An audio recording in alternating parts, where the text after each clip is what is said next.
You're sitting there, scrolling. You think the story of you, your brain, your species, started around 5,000 years ago with the first cities, the first writing. But the real answer is far stranger. 99.9% of human history happened before that. And just a few months ago, researchers announced they'd found 1.9 million years of that history packed into one site. So what did they find? And what does it say about who you are? You wake up, you make coffee, you check your phone. You take for granted that your morning is built on thousands of years of accumulated knowledge. But your ancestors didn't have that. For 99.9% of the time your species has existed, there was no written record, no history book, no passing down of facts beyond word of mouth. So how do we know anything about those millions of years? Not from texts, but from rocks, from broken stones, animal bones, and the dirt they were buried in. In 2025, a team of archaeologists working in the Nyayanga region of western Kenya announced something that sent a shockwave through the field. They had uncovered a site that wasn't just old. It was 1.9 million years old, and inside that dirt, they found hundreds of stone tools and bones with cut marks. But here's the part that changed everything.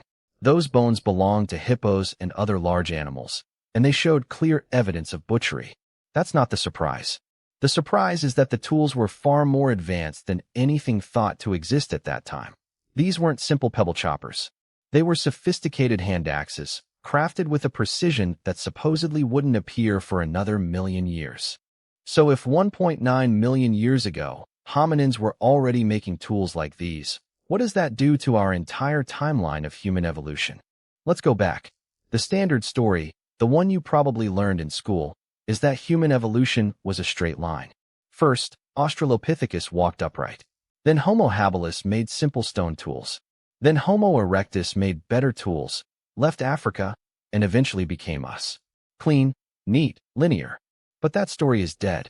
The Nyayanga discovery is just the latest and most dramatic nail in the coffin. The tools at this site aren't just older than expected. They're more complex than expected. And they were found alongside evidence of large animal butchery, an activity once thought to be the signature of much later, more human-like ancestors. Think about what that means. Your ability to plan, to anticipate, to shape a piece of rock into a sharp-edged tool with a specific purpose in mind. Those cognitive abilities were already cooking inside your ancestors' brains nearly 2 million years ago. That's not a small tweak to the timeline. That's a rewrite of the entire manual. Dr. Brianna Pobener, a paleoanthropologist at the Smithsonian Institution, who was not involved in the excavation but reviewed the findings, said the site challenges our assumptions about the cognitive and behavioral capacity of early Homo. Her words are careful, but the implication is enormous. These weren't creatures just stumbling through the world. They were strategists. They knew where to find hippos. They knew how to work together to kill or scavenge them. And they knew how to make a tool that could pierce thick hide and sever tendons. And they did it 1.9 million years ago. So what else were they doing that we haven't found yet? You might be thinking, but surely this was just one unusual group. A few clever individuals doesn't change the whole story. That's the right question to ask. And it's exactly what the researchers asked themselves. So they kept digging, and they found more. The site contains not just one layer, but multiple layers of occupation, spanning thousands of years. That means this wasn't a one-off experiment. It was a sustained tradition. Generations of these early hominins returned to this spot, made the same type of complex tools, butchered the same kind of large animals, and passed that knowledge down. Not instinct. Learned, shared, taught behavior. That's the real story. Which brings us to the central question. Who were these toolmakers? The fossils at Nyayanga are scarce, but researchers believe the culprits were Homo erectus, the first hominin with body proportions similar to modern humans. And here's the shocking number. Homo erectus existed for over 1.9 million years. That's more than 10,000 generations. To put that in perspective, modern Homo sapiens has been around for only about 300,000 years, or roughly 10,000 generations itself. So your own species has existed for only a fraction of the time that Homo erectus dominated the planet.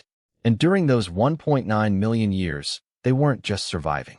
They were building, planning, adapting, and, as we now know, creating technology that was far more advanced than we ever gave them credit for. But how do we actually know the tools were used on hippos? This is where the science gets even more incredible. Dr. Thomas Plummer, a researcher at Queen's College and a leading expert on early hominin behavior, pioneered a technique called use-where analysis. He and his team looked at the microscopic scratches on the ancient stone tools. They compared them to scratches from modern experimental tools used on fresh carcasses. The match was perfect. The tools had been used for slicing meat, scraping bone, and smashing marrow. That's hard evidence, not speculation. And the cut marks on the hippo bones weren't random. They showed a clear pattern of dismemberment, removing the limbs, cutting away the meat, breaking open the bones to get to the nutrient-rich marrow. This was systematic butchery, not opportunistic scavenging. So what made these hominins so successful? What was the secret weapon that allowed them to dominate for almost 2 million years? The counterintuitive twist is this: it wasn't brute strength or large brains. In fact, Homo erectus had a smaller brain than modern humans. The advantage was something else entirely. It was their gut. See, eating large animals provided high-quality protein and fat, which allowed for a massive shift in energy allocation.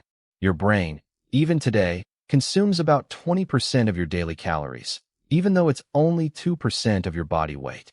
To fuel that, you need a rich diet. By 1.9 million years ago, these ancestors had figured out how to get that rich diet consistently. They became efficient hunters and butchers, which meant they could afford to have smaller guts and larger brains. And this allowed a positive feedback loop.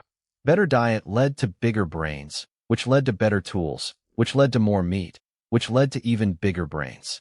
That feedback loop, ignited at sites like Nyayanga, is what eventually produced you. So what changed? If Homo erectus was so successful, why didn't they become us? Why did they disappear after nearly 2 million years? The answer is climate. Around 100,000 years ago, the planet began experiencing rapid, extreme swings in temperature and rainfall. The stable environments that Homo erectus had mastered for so long began to fragment. Their populations shrank, isolated pockets died out, and eventually, they were replaced by other hominins who were better adapted to the new, variable conditions. But here's the part that hits home. The very traits that made them so successful, adaptability, planning, tool use, those traits didn't disappear. They were passed on. They are in you. When you solve a problem with a tool, when you plan your week, when you coordinate with others, you are tapping into a cognitive architecture that is 1.9 million years old. Think about that the next time you're struggling with a difficult task. Your brain isn't some modern, freshly built machine. It's a renovated ancient house, with wings built on top of wings, and the oldest foundation dates back to the workshops of Nyayanga. Those early hominins weren't primitive. They were pioneers. They discovered how to carve the world to their will. Dr. Michael Petraglia, a director at the Max Planck Institute for the Science of Human History, has argued that we need to completely rethink the timing of human innovation. He points out that many of the behaviors we once thought were unique to our species, like complex tool making and big game hunting, appear much earlier in the fossil record. Nyayanga confirms that. The innovation wasn't the appearance of these behaviors 300,000 years ago. The innovation was them appearing 1.9 million years ago. The actual history of your behavior is almost 7 times longer than we previously assumed. Which brings us back to you. Right now, sitting in your room, reading this on a screen. You are the living endpoint of a story that stretches back 1.9 million years. Every time you pick up a pen, every time you use a spoon, every time you open a door, you are performing a movement that your ancestors perfected when they first learned to shape stone. You are the inheritor of that deep, deep history. You just didn't know it until now. So the next time you think about history, don't think about kings and wars and dates. Think about a hand holding a hand axe, standing over a hippo 1.9 million years ago. That hand, that brain, that planning, that was the real beginning. And it's still inside you.